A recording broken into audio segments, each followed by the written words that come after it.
예, 신율의 뉴스 정면 승부 4부 시작하겠습니다. 3부에 이어서 주간 정치 매치 계속 이어질 텐데요. 지금 스튜디오에 있는 시대정신연구소의 엄경영 소장, 유승찬 정치 컨설턴트 두 분과 함께하고 있습니다. 자, 이 두 번째 매치 곧바로 들어가 보죠. 두 번째 매치입니다.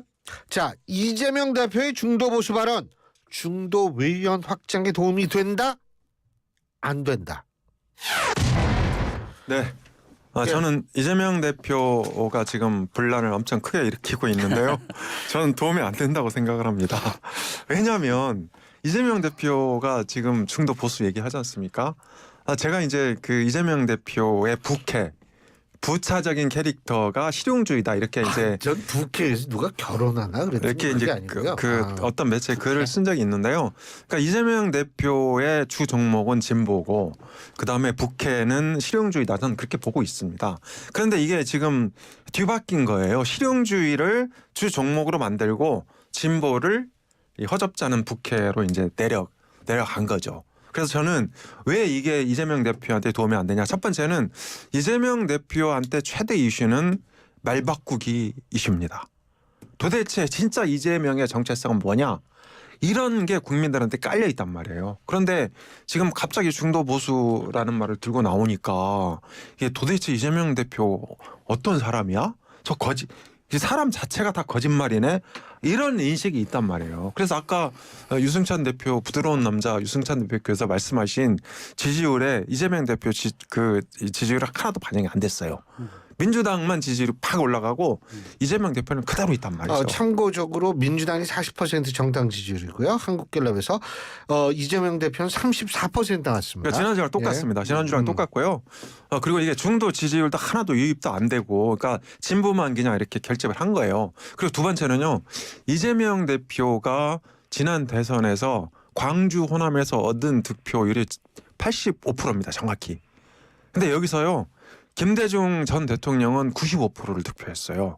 그리고 노무현 전 대통령, 문재인 전 대통령은 90% 안팎을 득표했거든요. 근데 이재명 대표가 85%밖에 득표 안 했습니다. 근데 만약에 광주 전라에서 이재명 대표가 90% 득표했으면 지난 대선 때 대통령 됐어요. 당연하죠. 근데 이게 굉장히 중요합니다. 왜냐하면 광주 전라는 투표율이 또 5%에서 10%포인트까지 높아요. 다른 지역보다. 그런데 저는 이번에 이재명 대표의 중도 보수 발언이 광주 전라에서 5%포인트 까먹을 거다. 그러니까 저는 80% 안팎으로 예상을 합니다. 이번 만약에 조기 대선 열리면 지난번보다 좀 덜 나올 5%포인트 내려갈 거다. 그래서 이재명 대표는 지금 진보 쪽에 대선 주자가 없기 때문에 저렇게 말을 아무 말이나 막 다 하는 거예요. 아무 말 대잔치인 거죠. 그런데 만약에 옛날에 심상정 그 정의당 대표가 있었거나 아니면 조국혁신당의 조국 대표가 있었다면 이런 말을 하겠습니까? 그러니까 진보를 완전히 깔아뭉개는 아나무인적인 발언이다. 이렇게 주장합니다. 완전 아무튼 뭐 엄 소장님 참. 근데 제가 한 가지 궁금한 게 있어요. 아니 100분 토론에 그 각 정당의 이 대선 후보들 부른다 그러면 아니 국민의힘은 어떻게 불러요? 국민의힘은 다 불러요? 아니요. 답을 안 부르고요. 그러니까 지금 명시적으로 지금 오세훈 시장이나 김문수 장관은 안 밝혔어요. 대선 출마를. 밝힌 분은 홍준표 시장밖에 없거든요. 그래서 다음 주 26일은 홍준표 시장이 나오고 그다음에 이제 이준석 개혁신당 의원으로 넘어가는 거죠. 예, 말씀하시죠. 우리 교수님께서 논제 이탈을 하셔가지고 제가 죄송합니다. 아니 갑자기 궁금해지니까. 예. 아니요. 저를 도와주신 건 아니죠? 그럼요. 저는 단기적으로 이제 이재명 대표가 이 발언을 한 그 심리적 배경을 추측해 보면 이제 국민의힘을 극우로 포지셔닝하기 위한 단기 전략이라고 저는 이렇게 이해를 했어요. 이거 민주당이 보수다, 너희들은 극우다, 뭐 이런 포지셔닝인데 좀 뭐 장기적으로는 저도 확장에 도움이 되긴 좀 쉽지 않다 이렇게 보는 이유가 이 전체적으로 보면 이제 아까 말씀하셨지만 이재명 대표는 어쨌든 그 말 바꾸기에 대한 부담이 좀 있어요. 그러니까 뭐 현실적으로 있습니다. 그 기본소득도 그렇고 또 뭐 아무튼 재난지원금도 최근에 뭐 왔다 갔다 한 게 있는데 갑자기 보수라고 얘기하는 것이 과연 보수층한테 어필할까? 저는 이 생각을 한번 해보면 크게 어필하지 않을 것이다. 오히려 그런 이 문제. 그래서 저는 이제 확장이라고 했을 때 확장을 어떻게 하는 거냐. 한 사람이 진보였다가 중도였다가 보수가 되는 게 확장이 아니고요. 이재명 대표가 보수의 상징적인 인물과 연합하는 게 확장이잖아요. DJP 연합에서 정확히 보여줬잖아요. DJP 연합할 때 김대중 예. 김종필 전 총재 그 총리하고. 대통령께서 예. 자기가 보수라고 하고 김종필하고 연합한 거 아니잖아요. 오히려 고유성이 있고 중도 진보라는 고유성을 갖고 있고 여기 우리는 보수도 함께 하겠다. 뭐 이랬을 때 이게 확장 효과가 생기는 거잖아요. 내가 이동함으로써 확장 효과가 생기는 것이 아니고. 그러니까 이런 것들은 전략적으로 제가 볼 때 그 득보단 실이 많다. 단기적으로는 어떨지 모르지만 장기적으로 보면 실이 많은데 저도 이제 아까 말씀하셨던 단기적으로 득이 있다. 단기적으로는 이제 국민의힘이 너무 그라운드 밖으로 나가서 막 싸우니까 여기를 규정하는 데 효과는 있을 거예요. 근데 장기적으로 보면 가령 이런 거예요. 가령 그 우리나라 그 진보의 성지라는 자부심을 갖고 있었던 광주 시민이나 호남 분들 거긴 또 김대중 대통령으로부터 내려온 이런 이게 고유의 정체성이 있잖아요. 아, 이분들은 민주당이 진보라고 생각해서 찍었는데 갑자기 보수를 하네 뭐 이런 생각을 가질 수 있는 거예요. 그러니까 정체성에 어떤 일종의 혼란을 가져올 수 있고 그다음에 지금도 보통 그 갤럽 조사나 여기 하면은 자기가 진보라고 응답하는 사람들이 한 27% 됩니다. 26%에서 7%가 되는데 예. 보수보단 적어요. 근데. 적지만 어쨌든 이분들이 대부분 민주당을 지지하잖아요. 예. 나는 민주당이 진보라고 생각해서 지지했는데 보수라네? 뭐 이렇게 생각할 수 있는 거고 그리고 이게 이런 일들을 가령 이재명 대표가 본인이 보수라고 주장할 수는 있어요. 근데 역사성을 가진 그 민주당을 본인이 보수라고 규정할 권한은 없죠. 임기가 2번 해서 4년인데 4년 대표가 그거를 자기 일방적으로 규정할 수는 없는 거잖아요. 예. 오늘 보도가 됐더라고요. 지난해 11월에 나온 민주연구원 보고서 이한주 원장 체제에서 나온 보고서에서 민주당이 중도 진보라고 얘기하는 보고서가 나왔어요. 그 이것들은 이 모순은 또 어떻게 그 해결할 거냐. 이게 당내에 충분한 논의를 거쳐서 그 나온 이야기가 아니기 때문에 좀 돌발적으로 나온 이야기인데 제가 볼 때는 그런 약간 포지셔닝 전략에서 국힘을 몰아붙이기 위한 개념으로 나온 것이 아닌가 이런 생각이 들어서 아 이거는 좀 논란을 키우는 것이 저는 민주당한테 크게 도움은 되지 않을 것 같다 이런 생각이 듭니다. 그런 말씀 잘하셨는데요. 그렇게 한다고 해서 국민의힘을 몰아붙이는 게 되지를 않아요. 왜냐하면 보수 중도가 이재명 대표를 싫어하는 것은 이게 그러니까 진보라서 실용주의자라서 싫어하는 게 아니거든요. 이재명 대표라도 싫어하는 겁니다. 그런 면에서는 국민의힘을 몰아붙이는 것도 안 되고요. 저는 그리고 또 이게 예를 들어서 이제 국민의힘을 극우라고 이게 이제 규정을 하거나 최근에 이제 그 탄핵에 이 반대하는 2030을 아주 일부의 극우라고 평가하는 거는 그렇게 규정하는 거는 저는 이게 정치 양극화의 산물이고 나중에 이재명 대표가 대통령에 당선이 되면 국민의힘을 해산을 추진한다든지 이런 어떤 굉장히 위험한 어떤 그 의도를 품고 있다 이렇게 봅니다. 사실 우리나라 국민의 30% 35%가 되는 그런 국민의힘 지지층을 극우라고 몰아붙이는 게 말이 됩니까? 그리고 2030도 대략 그 유권자 비중이 30%가 훨씬 넘죠. 그런데 그런 사람들의 이 상당수를 극우라고 몰아붙이는 것은요. 이게 정치 전략 차원에서도 정말 잘못된 발상이에요. 이건 뭐 그럴 수 있고요. 근데 뭐 사실 그건 좀 분리해서 보고 있고요. 저는 국민의힘이란 정당이라는 더군다나 집권 여당이잖아요. 집권 여당이 취하는 태도와 지지자들이 의견을 갖는 거는 좀 분리해서 봐야 된다고 좀 보고요. 그렇게까지 뭐 다 그 지지자들 극우라고 보지는 않을 거라고 저는 판단하고요. 그리고 이제 그 엄 소장님 말씀하신 것 중에 이제 저도 그런 생각은 해요. 이재명 대표가 진보라서 싫어하는 건 아니잖아요. 확장이 안 되는 건 아니잖아요. 저는 그렇다고 보거든요. 그러니까 지금 저는 가장 크게 이 민주당이 해소해야 될 것이 야권의 192석 플러스 이재명에 대한 이 독주에 대한 우려 이것이 국민들한테 중도층한테 굉장히 크고 이것이 선거 기간 내내 문제가 될 수 있다고 생각하거든요.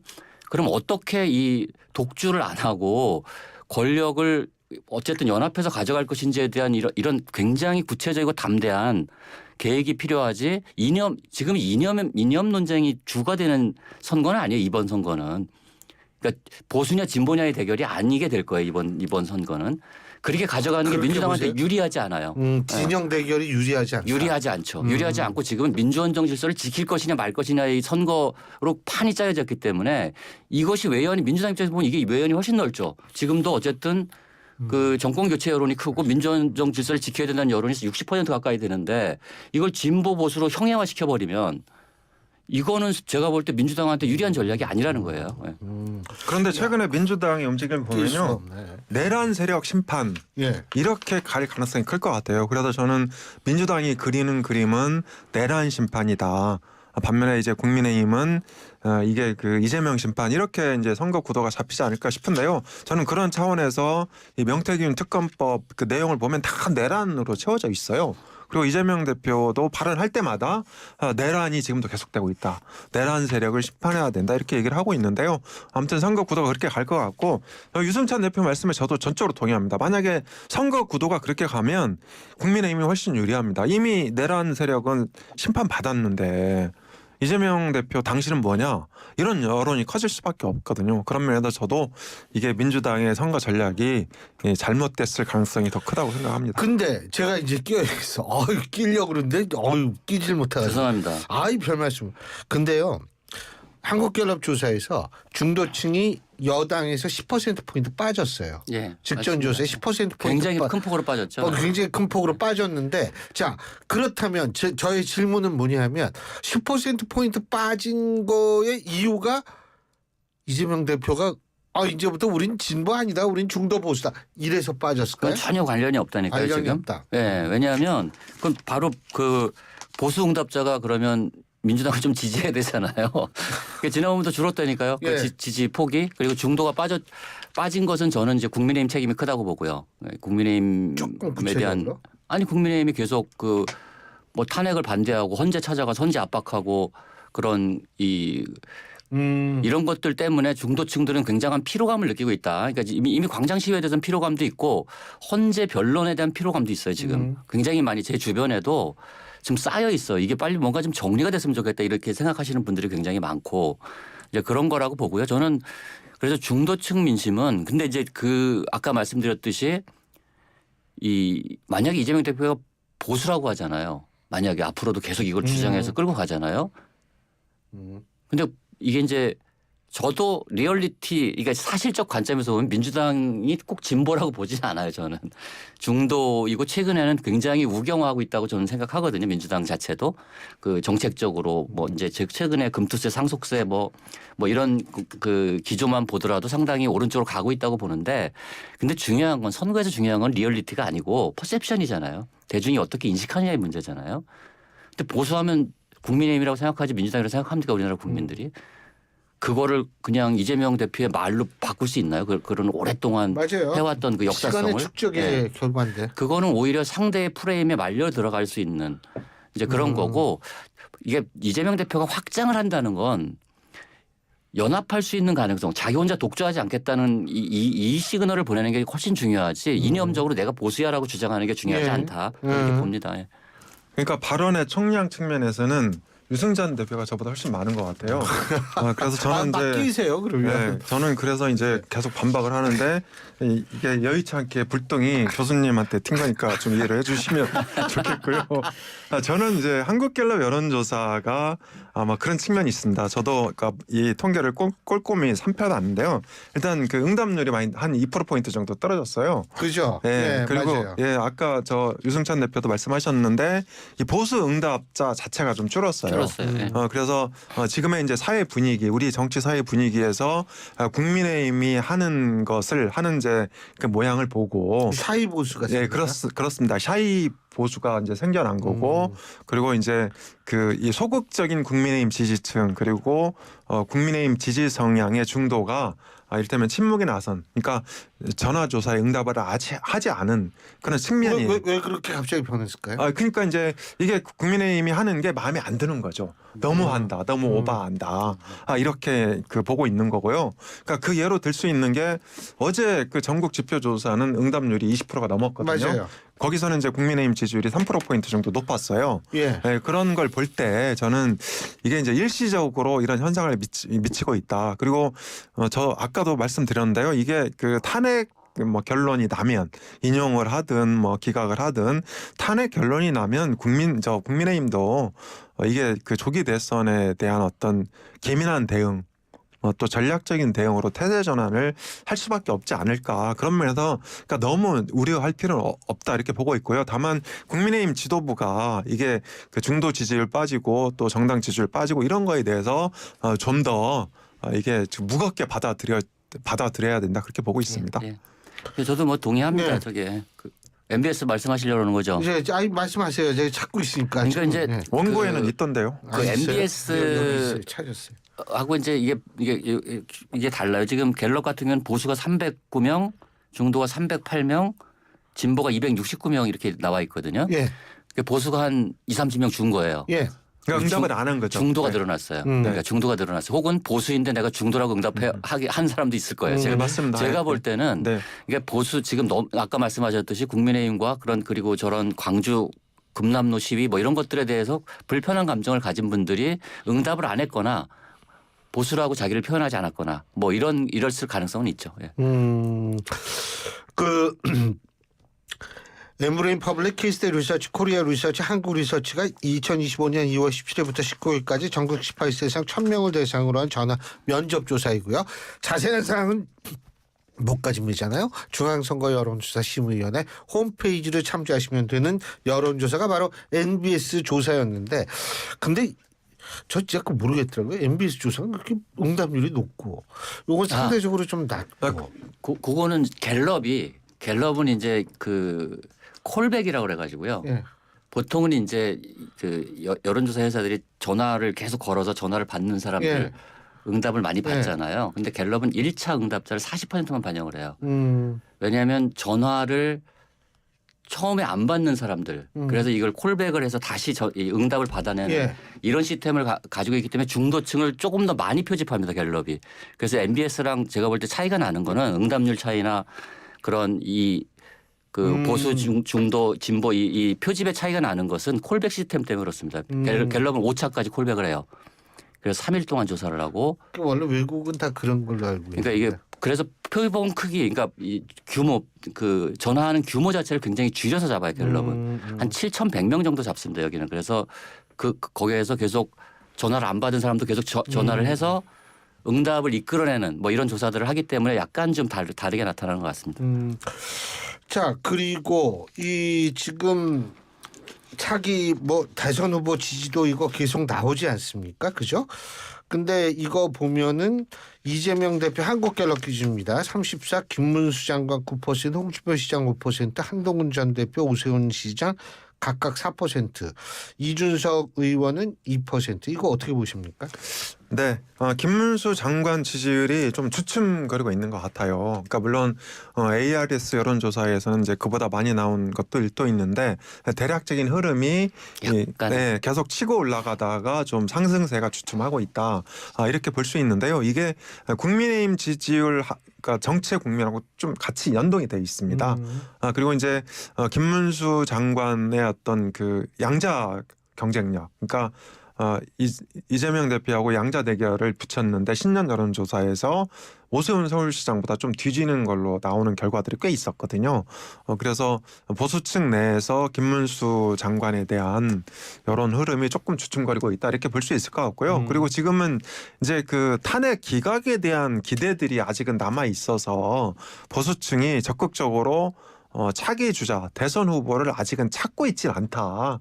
그런 측면이 있는 것 같습니다. 그래서 저는 김문수 장관 그리고 오세훈 서울시장, 홍준표 대구시장, 한동훈 전 대표 이렇게 4명이서 당분간 각축을 벌이면서 이게 이제 탄핵 결론이 난 뒤에 경쟁력 있는 그 한 사람으로 압축이 되지 않을까 그렇게 전망하고 있습니다. 네, 동의하세요?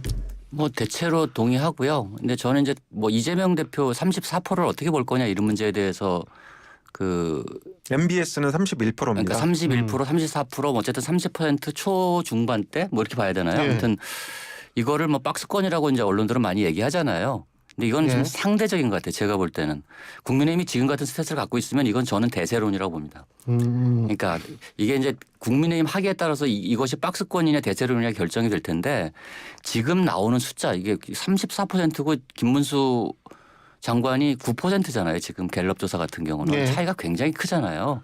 거의 뭐 이건 뭐 비교할 수 없을 정도의 차이. 아무리 이제 그런 이제 뭐 그 기각을 바라는 그 이 지지자가 있고 그렇다고 하더라도 이 차이는 굉장히 큰 차이라고 저는 보거든요. 네. 근데 국민의힘이 지금처럼 계속 그 탄핵을 반대하고 뭐 이렇게 그 중도층 민심을 외면한다면 이거 이재명 대세론이 계속 갈 수도 있다. 물론 앞으로 이제 국민의힘이 어떻게 변화하느냐에 따라서 저는 국민의힘이 이번 선거를 이기려면 2012년 박근혜만큼 그 파격적인 전략을 구사해야 된다. 저는 이렇게 보거든요. 천막당사 말씀하시는 아니 천막당사 말고 그 경제민주화 김종인 뭐 다 끌어들여서 막 그 이 보수가 선을 넘네 여기까지 갈 정도로 과감하게 혁신했던 뭐 이런 정도로까지 가야지 뭔가 게임이 되지 않을까 이렇게 생각합니다. 오십시오. 네, 저도 비슷하게 보고 있는데요. 국민의힘이 대선에서 승리하기 위해서 가장 중요한 것은 중요한 여론 지표는 정권 교체 여론이다. 이렇게 보고 있습니다. 그래서 대체로 정권 교체가 정권 재창출의 연장보다 10%포인트 안팎으로 높은데요. 그래서 저는 이제 아까 제가 4명 그 4파전 대선 후보 말씀드렸는데 이 중에서 가장 정권 교체에 근접한 인물을 대선 후보로 선출할 수 있냐. 그리고 이제 대선 후보가 선출되면 선대위도 꾸리고 뭐 당대표도 바꿔야 될 거 아닙니까? 이 진영을 정말 정권 교체 될 수 있는 것처럼 그런 네. 새로운 인물들을 그러니까 파격적인 인물들을 기용하느냐 여기에 따라서 충분히 승산이 있다 이렇게 봅니다. 알겠습니다. 자, 오늘 두 분 말씀 여기서 줄이겠습니다. 고맙습니다. 네, 고맙습니다. 감사합니다. 예, 지금까지 유승찬 정책 컨설턴트 시대정신연구소의 엄경영 소장 두 분과 함께했습니다.